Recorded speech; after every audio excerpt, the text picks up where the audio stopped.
ഇപ്പോൾ ഈ big boss പോലെയുള്ള ഷോയിലൊക്കെ വളരെ ഓപ്പൺ ആയിട്ടൊരു ലെസ്ബിയൻ കപ്പിളിനെ കൊണ്ടുവന്നു, അവർക്കൊരു സ്പേസ് കൊടുത്തു. അതുകൊണ്ട് തന്നെ അവിടെ ഏറ്റവും കൂടുതലായിട്ട് ചർച്ച ചെയ്യപ്പെടുന്ന ഒരു കാര്യം ഹോമോസെക്ഷൽ ആയിട്ടുള്ള ഒരാൾക്ക് ഹെട്രോസെക്ഷൽ ആയ ഒരാളെ മാനിപ്പുലേറ്റ് ചെയ്തതിലേക്ക് കൊണ്ടുവരാൻ പറ്റും. ഒന്നാമത്തെ ഇതൊന്നും അങ്ങനെ ഫിക്സഡ് കൺസ്ട്രക്ട്സും അല്ല. നമ്മൾ ഈ ഹെട്രോസെക്ഷൽ ആണെന്ന് പറയുന്ന മെജോറിറ്റി കാരണന്മാരും നമ്മുടെ ജനറേഷനൊക്കെ എത്ര പേര് I have my doubts.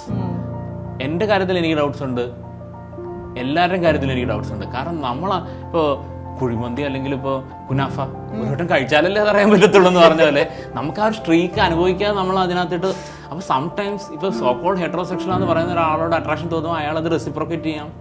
And it's not about അയാൾക്ക് ചിലപ്പോൾ എല്ലാം ആ ഒരു സെയിം സെക്സ് തോന്നുന്നില്ല, ഒരു വൺ പേഴ്സണോട് തോന്നാം.